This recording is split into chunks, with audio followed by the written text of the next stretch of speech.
Nena's anger was like a storm, unpredictable and destructive. Her insistence on having things her way often left Chikwudi in a state of perpetual fear. On Kisses and Hugs Club today for singles and couples. Episode 83. The Five Friends Pilgrimage. Seeking marital harmony.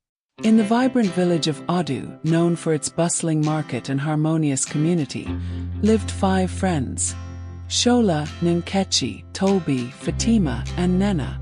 Each woman had a unique temperament that brought both joy and challenges to their marriages. 1. The choleric wife. Shola, energetic and sharp-mouthed, was married to Ola, a calm fisherman.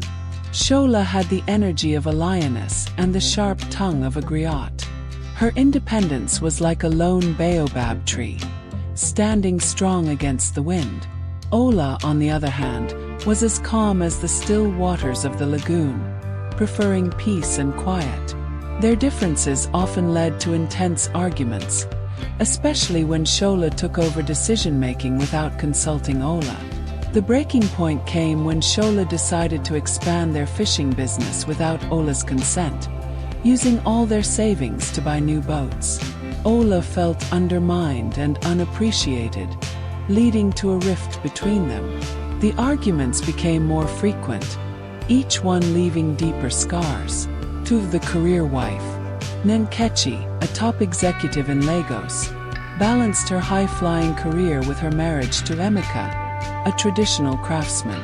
Nkechi's success sometimes made her appear prideful, and Emeka, though secure, sometimes struggled with his wife's demanding schedule and high-profile lifestyle. Their major issue arose when Nkechi's company offered her a transfer to a foreign branch. Emeka felt threatened and insecure about the move, fearing it would disrupt their family dynamics and distance them emotionally.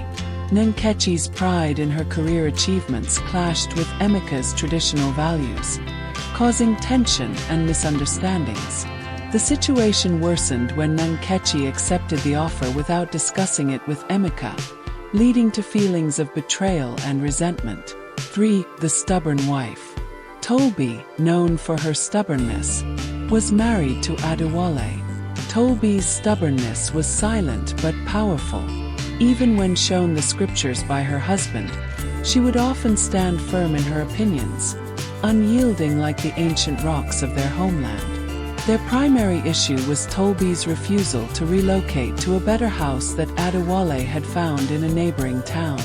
Despite Adewale showing her all the benefits, including better schools for their children and a more comfortable living environment, Toby's stubbornness held them back. She refused to leave the familiarity of their old home, creating a stagnant environment that frustrated Adewale and stalled their progress.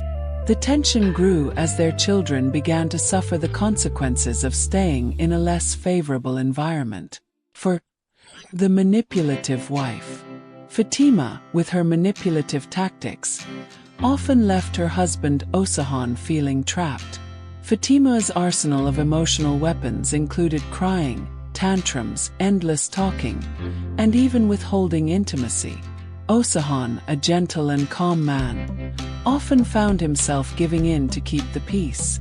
The major issue in their marriage occurred when Fatima wanted to invest heavily in a risky business venture.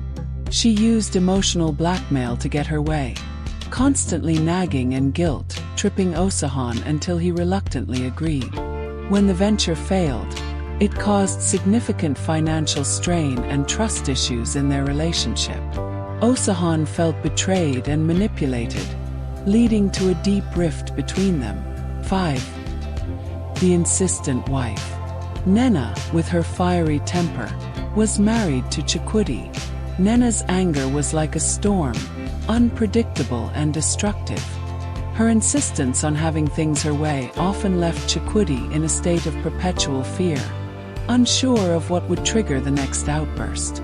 The major issue arose when Nena insisted on sending their children to an expensive boarding school against Chikwidi's wishes. Chikwudi, who preferred a more modest and locally rooted education, tried to reason with her, but Nena's anger flared, leading to explosive arguments. Her refusal to compromise led to frequent, intense conflicts, causing a rift in their once harmonious home. Seeking help from the renowned counselor, desperate for solutions, the 5 friends decided to travel to the tranquil village of Nsukka to seek help from Mama Ijeoma, a renowned marriage counselor known for her wisdom and ability to mend broken relationships. They had heard tales of her miraculous interventions, where her sage advice had saved countless marriages from the brink of collapse. The journey to Nsukka. The journey to Nsukka was a pilgrimage of hope. As the women traveled together, they shared their struggles, realizing that they were not alone in their marital challenges. Their bond strengthened, and they found comfort in each other's stories. As they navigated the winding paths and crossed the lush green landscapes, they reminisced about the good times in their marriages and acknowledged their faults and misunderstandings. The journey itself became a form of therapy, allowing them to open up and support one another. The counselor's wisdom. Mama Ijeoma welcomed them with open arms, offering them a serene space to reflect and heal. Her home, a humble abode surrounded by vibrant flowers and tall trees, exuded peace and tranquility. Over several days, she listened intently to each woman's story, offering tailored advice and practical solutions. Shola and Ola. Mama Ijeoma helped Shola see the importance of partnership and consultation in their marriage. She guided Ola to express his feelings more assertively, helping them rebuild mutual respect and collaboration. She emphasized the importance of communication and making joint decisions. Shola learned to channel her energy into supporting Ola's dreams, while Ola began to appreciate Shola's strengths and leadership. Nkechi and Emeka. Mama Ijeoma taught Nkechi to balance her ambition with humility and Emeka to support his wife's career without feeling threatened. She encouraged Nkechi to involve Emeka in her career decisions and reminded Emeka of the importance of honoring his wife's aspirations. They learned to celebrate each other's successes and make decisions as a team, finding ways to blend traditional values with modern ambitions. Tolbi and Adewale. Mama Ijeoma showed Tolbi the value of flexibility and compromise. She encouraged Adewale to approach discussions with patience, helping Tolbi see the benefits of the new home. Tolbi realized that her stubbornness was holding them back and learned to trust Adewale's judgment. They eventually relocated to the new house, which brought new opportunities and a fresh start for their family. Fatima and Osahan. Mama Ijeoma guided Fatima to recognize the harm in manipulative behavior and taught Osahan to set healthy boundaries.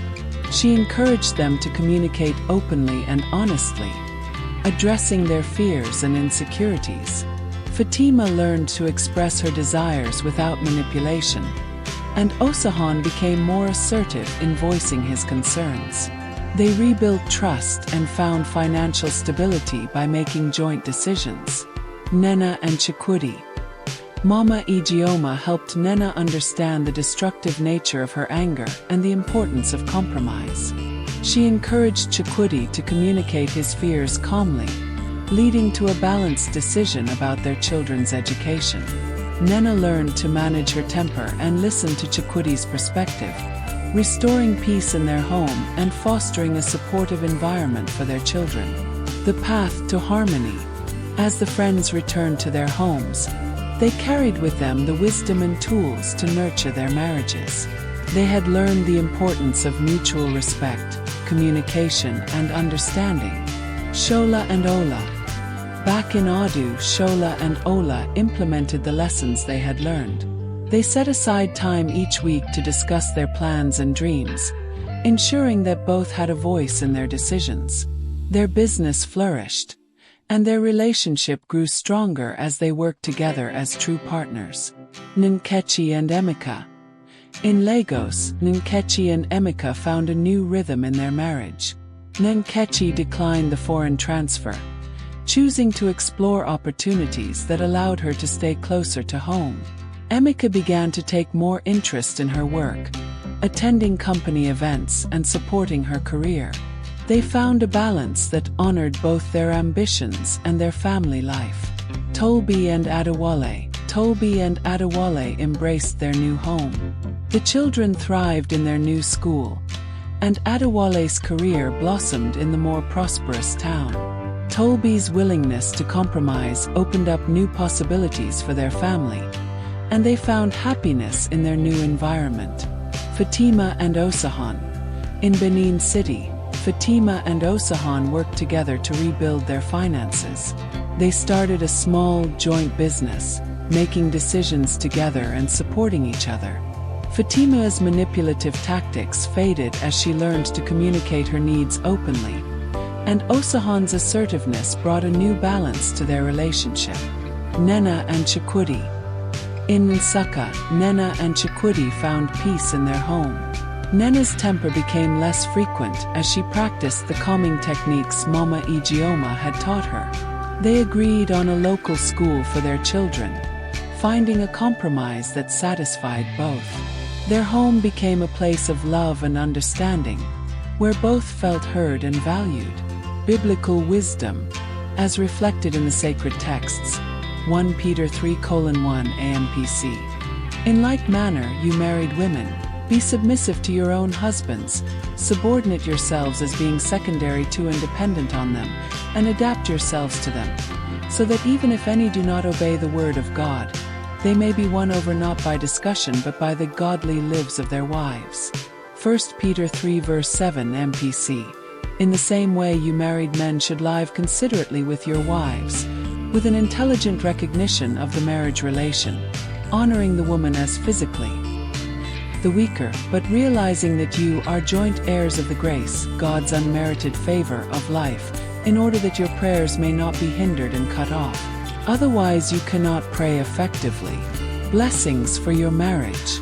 May the lessons from these tales and the wisdom of the scriptures guide you in nurturing a loving and harmonious marriage.